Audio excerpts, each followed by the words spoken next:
പാലക്കാട് നിയമസഭാ മണ്ഡലത്തിൽ നിന്നും 2024 നവംബറിലെ ഉപതെരഞ്ഞെടുപ്പിൽ റെക്കോർഡ് ഭൂരിപക്ഷത്തോടെ വിജയിച്ച കോൺഗ്രസ് നേതാവ് രാഹുൽ മങ്കൂട്ടത്തിൽ ഇപ്പോൾ ലൈംഗികാതിക്രമ ആരോപണങ്ങളുടെ പരമ്പരയിൽ കുരുങ്ങി നിൽക്കുകയാണ്. ഇന്ത്യയിൽ തന്നെ ഇതാദ്യമായിരിക്കും ഒരു ജനപ്രതിനിധി ലൈംഗിക പീഡന പരമ്പരയുടെ പേരിൽ അറസ്റ്റിലാകുന്നത്. രാഹുൽ മങ്കൂട്ടത്തിനെതിരെ ആരോപിക്കപ്പെടുന്ന ലൈംഗിക അതിക്രമങ്ങളെല്ലാം സമാന സ്വഭാവമുള്ളവയാണ്. ഇത് രാഹുലിന്റെ ലൈംഗിക വൈകൃതം തുറന്നു കാട്ടുന്നതാണെന്നും കൂടുതൽ സ്ത്രീകൾ ഇയാളുടെ വലയിലായെന്ന് സംശയിക്കുന്നതുമായാണ് സോഷ്യൽ മീഡിയ ചൂണ്ടിക്കാട്ടുന്നത്.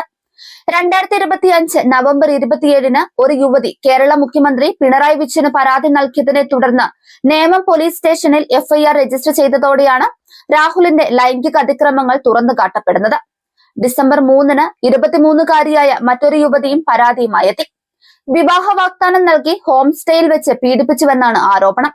ഈ രണ്ട് കേസുകളും വന്നയുടൻ ഒളിവിൽ പോയതിനാൽ രാഹുൽ അറസ്റ്റിൽ നിന്നും അന്ന് രക്ഷപ്പെട്ടു. എന്നാൽ 2026 ജനുവരിയിൽ തിരുവല്ല സ്വദേശിനിയായ യുവതിയുടെ പരാതിയിന്മേലാണ് ഇപ്പോൾ അറസ്റ്റ് ഉണ്ടായിരിക്കുന്നത്.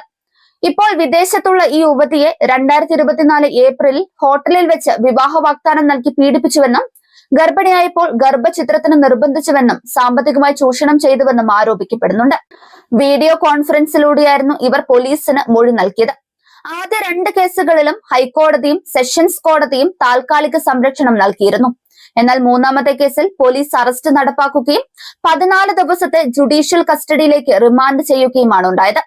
പോലീസ് റിമാൻഡ് റിപ്പോർട്ട് പ്രകാരം രാഹുൽ മങ്കൂട്ടത്തിൽ ഒരു സീരിയൽ പീഡകനാണെന്നും ബെയിൽ ലഭിച്ചാൽ അയാൾ ഇരകൾക്ക് ഭീഷണിയാകുമെന്നും പറയുന്നുണ്ട്. തന്റെ ഔദ്യോഗിക പദവി ദുരുപയോഗം ചെയ്ത് വിവാഹിതരും അവിവാഹിതരുമായ സ്ത്രീകളെ ഇയാൾ പരമാവധി തന്റെ ലക്ഷ്യങ്ങൾ നേടാൻ ഉപയോഗപ്പെടുത്തുമെന്നും ആരോപണമുണ്ട്. രാഹുൽ മങ്കൂട്ടത്തിലിന്റെ അറസ്റ്റ് ദേശീയ മാധ്യമങ്ങളിലും വലിയ ചർച്ചയായിരിക്കുകയാണ്.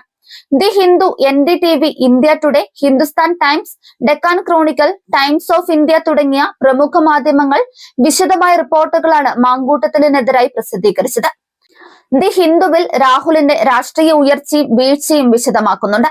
NDTV മൂന്നാമത്തെ പരാതിക്കാരിയുടെ ആരോപണങ്ങളാണ് ഹൈലൈറ്റ് ചെയ്തത്. ഇന്ത്യ ടുഡേയും അറസ്റ്റിന്റെ വിശദാംശങ്ങൾ നൽകി. സോഷ്യൽ മീഡിയയിലും പ്രത്യേകിച്ച് X പ്ലാറ്റ്ഫോമിലും വാർത്ത വൈറലായി. ഇന്ത്യയിൽ സീരിയൽ പീഡന കേസുകളുള്ള ആദ്യ ജനപ്രതിനിധി എന്ന നിലയിൽ രാഹുൽ മങ്കൂട്ടത്തിലിനെ ചിലർ വിശേഷിപ്പിക്കുന്നുണ്ട്.